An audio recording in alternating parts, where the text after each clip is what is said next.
চাচা গিয়েছিল ভোট দিতে। কয় চাচা কেন আসলেন আপনি? কয় ভোট দিতে। কয় আপনি মুরব্বী মানুষ, এত কষ্ট করে আসবেন কেন? কয় জীবনে শখ, কবে মারা যায় ভোটটা দিয়েই মরি। বললো আপনার কষ্ট হবে ভেবেই তো আমরা দিয়ে ফেলেছি। কয় এটা কেমন কথা? কয় আপনি রওনা দিয়ে পড়ে বাবা রওনা করেছিলাম। কয় আমরা তো তাহাজ্জুদ পড়ি কাম সারিছি, আমরা তাহাজ্জুদ পড়েই তো কাম শেষ। চলে যাচ্ছে, বলতেছে চাচা শোনেন, চাষিরে যেন আবার এই কষ্টটা দিয়েন না। কয় তোমার চাষিও কি ভোট দিয়েছে? কয় হ্যাঁ, ওটা হয়ে গেছে। আরে কত বড় নেমো খারাম! হ্যাঁ, এই মহিলার সাথে আমি ঘর সংসার করেছি, 12টা ছেলেপিলে হইলে এর সাথে আমার। হ্যাঁ, এরকম নারীর সাথে কেমনে ঘর সংসার করলাম? হে রব, তুমি ওরে আমার পরকালে যেন আমার সাথে জান্নাতে দিও না।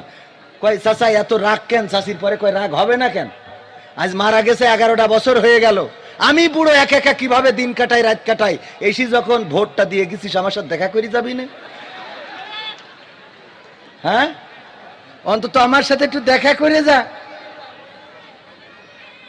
গণতন্ত্র চিনি নাই আমি, জানি না গণতন্ত্র, গণতন্ত্র দেখিনি আমি, শুনেছি গণতন্ত্র।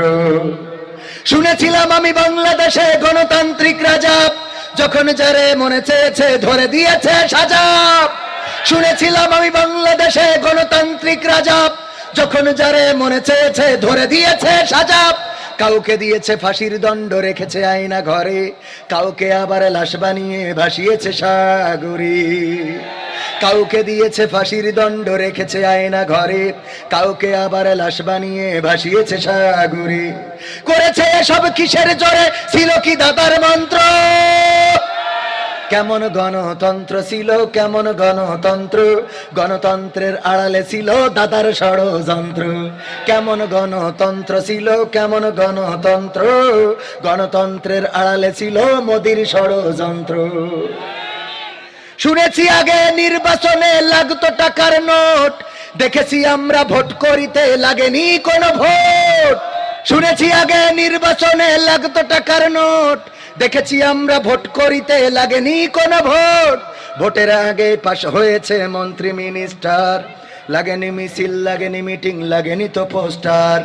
নির্বাচন কমিশন ছিল ইন্ডিয়ান কোন যন্ত্র। কেমন গণতন্ত্র ছিল, কেমন গণতন্ত্র, গণতন্ত্রের আড়ালে ছিল দাদার ষড়যন্ত্র। কেমন গণতন্ত্র ছিল, কেমন গণতন্ত্র, গণতন্ত্রের আড়ালে ছিল মোদির ষড়যন্ত্র। বিরোধী দল যারা সংসদে ছিল তারা ছিল পোষা ময়না, দেশে জ্বলে পুড়ে হয়েছিল ছাই, তবুও তো কিছু কয় না। এখন আবার মাঝে মাঝে ফোসফোস করে, কাঠি খুলে দেওয়ার দরকার, ঠিক না বেঠিক? বিরোধী দল যারা সংসদে ছিল তারা ছিল পোষা ময়না, দেশে জ্বলে পুড়ে হয়েছিল ছাই, তবুও তো কিছু কয় না। শাসনে ছিল না সততা নিষ্ঠা, বিচারের ছিল না মান, সংসদে বুঝি তাই শোনা যেত মমতাজের গান। আল্লাহ রাসূলের বিবিরা একবার রাসূল সাল্লাল্লাহু আলাইহি সাল্লামকে বললেন, আপনি আসলে কোন স্ত্রীকে বেশি মহব্বত করেন? এটা একটা বেকায়দা না? একসাথে কোন বর্ণনা এসেছে 7 জন অথবা 9 জন পর্যন্ত নবীর ঘরে স্ত্রী ছিল। তো যেহেতু 7 জন বা 9 জন, বিশ্বনবী সাল্লাল্লাহু আলাইহি সাল্লাম এটার উত্তর কিভাবে দিবেন? উনি বললেন ঠিক আছে, আমি তোমাদের কালকে এটার উত্তর দেব। পরের দিন ওই রাত্রে কি করলেন, সবার বাসায় ঢুকলেন এবং বললেন যে আমি আজকে তোমার হাতে এই খুরমাটা দিচ্ছি, এটা রাখবা, অন্তত আমার জীবদ্দশায় আর কখনো এটা প্রকাশ করবা না যে আমি তোমার এই রাতে খুরমা দিছিলাম। এটা আমার জীবদ্দশায় অন্তত এটা প্রকাশ করে দিও না। তারপরে পরের দিন স্ত্রীরা সবাই বসলেন, আল্লাহ নবী বললেন, আল্লাহ নবী সবার রুমে গিয়েছেন এবং সবার এইভাবে খুরমা দিয়েছেন। পরের দিন সবাইকে নিয়ে বললেন, আমি গত রাতে যার ঘরে যে খুরমা দিয়েছি তাকেই বেশি ভালোবাসি। সুবহানাল্লাহ বলবেন না? রাসূল সাল্লাল্লাহু আলাইহি সাল্লাম বিচার করতেন কত সুন্দর ইনসাফ করে। হাজরে আসওয়াদটা বসাবেন, কাফেরেরা 4 গোত্র মারামারি ফাটাফাটি, আওয়ামী লীগরা কয় আমরা বসাবো, বিএনপিরা কয় আমরা, হেফাজত কয় আমরা, জামাত কয় আমরা। এখনো এরকম আছে না নাই? সবাই চেয়ার নিয়ে টানাটানি। আল্লাহ রাসূল সাল্লাল্লাহু আলাইহি সাল্লাম সেই সময় নবুয়ত পান নাই। কাফেরেরা বলল, আচ্ছা হাজরে আসওয়াদটা বসানোর জন্য এক কাজ করি, যুদ্ধ করি আমরা, যুদ্ধ করে যারা জিতে যাবে। বললে এটা করা যায়।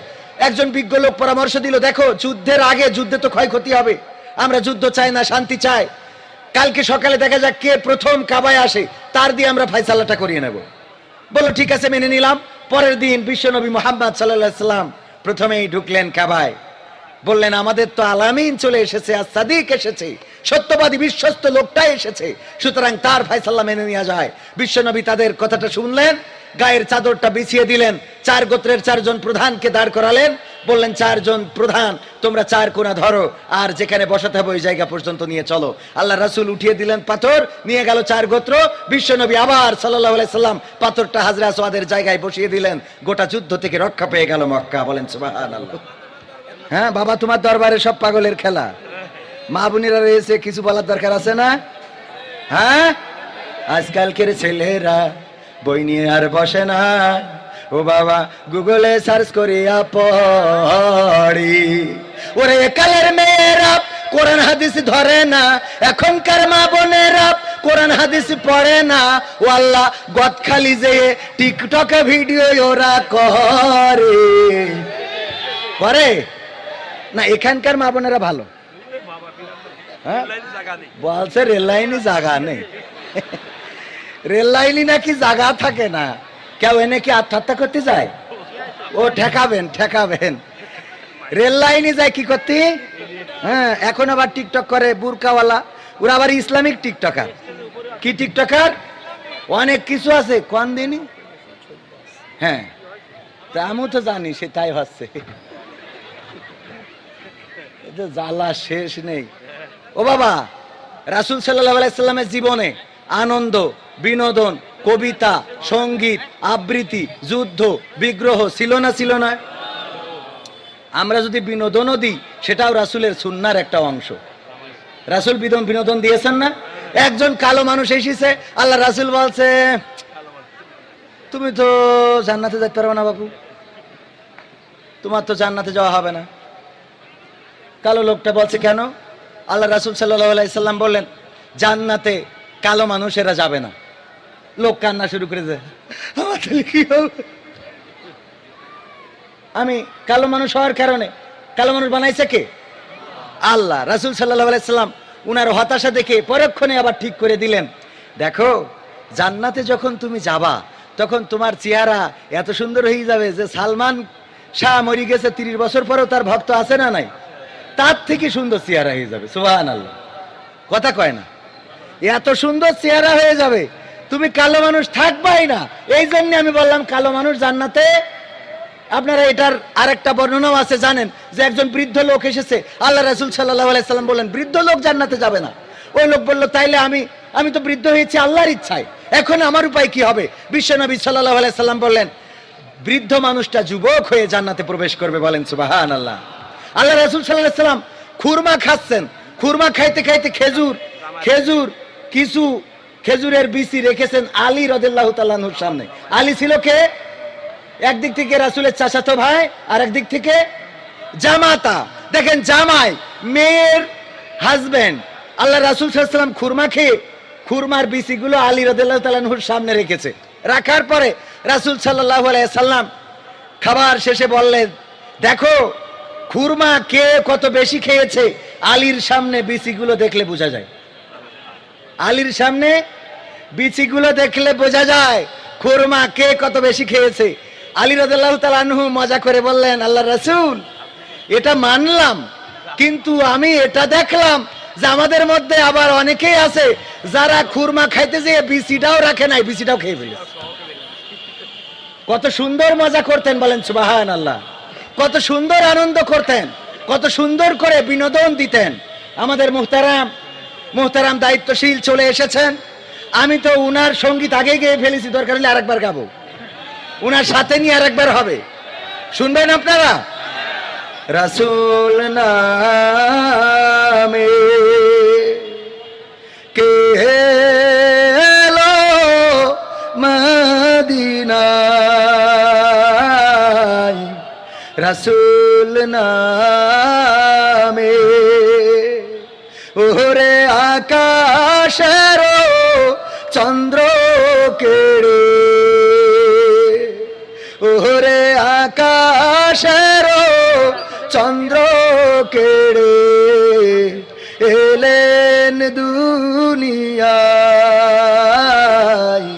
রাসূল নামে কে এলো মদিনায়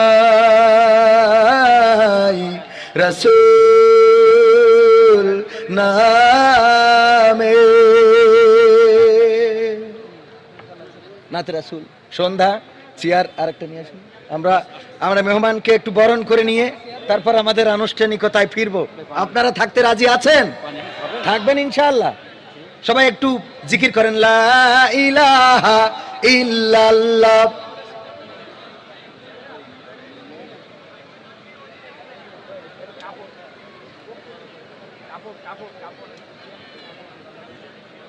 লা ইলাহা। চেয়ার আর একটা না দিলে তো সমস্যা।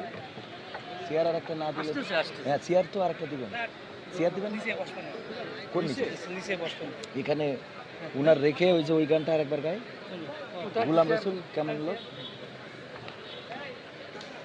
নারায়ে তাকবীর, লিল্লাহি তাকবীর। প্রধান অতিথির আগমন বাগডাঙ্গার পক্ষ থেকে, ইসলামী সমাজ কল্যাণ সমিতির পক্ষ থেকে লিল্লাহি তাকবীর, নারায়ে তাকবীর। জননেতা গোলাম রাসূল সাহেবের আগমন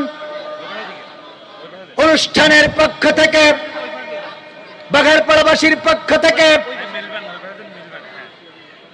যুব সমাজের পক্ষ থেকে, সমাজ কল্যাণ পরিষদের পক্ষ থেকে নারায়ে তাকবীর, লিল্লাহি তাকবীর, লিল্লাহি তাকবীর।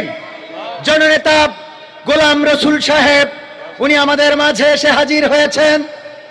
আমরা আমাদের পক্ষ থেকে আমাদের প্রাণের স্পন্দন বাঘারপাড়া নোয়াপাড়া শুধু নয়, বাঘারপাড়া ভাইনগর শুধু নয়, গোটা যশোর জেলার শুধু নয়, বাংলাদেশ ইসলামী আন্দোলনের অন্যতম নেতা গোলাম রাসূল সাহেবের এই স্টেজ আগমনকে কেন্দ্র করে তাকবীর ধ্বনি দিয়ে বরণ করছি। লিল্লাহি তাকবীর, নারায়ে তাকবীর। প্রধান অতিথির আগমন অনুষ্ঠানের পক্ষ থেকে, সমাজ কল্যাণ পরিষদের পক্ষ থেকে, বাগডাঙ্গাবাসীর পক্ষ থেকে নারায়ে তাকবীর। নায়েবে রাসূল ওয়ারাসাতুল আম্বিয়া আমাদের শ্রদ্ধাভাজন ওস্তাদজি যেহেতু এসেছেন, উনার নিয়ে আমি যে সঙ্গীতটা এটা আরেকবার রিপ্লাই করছি। আপনাদেরও আমার মুহতারাম এখানে উঠেছেন,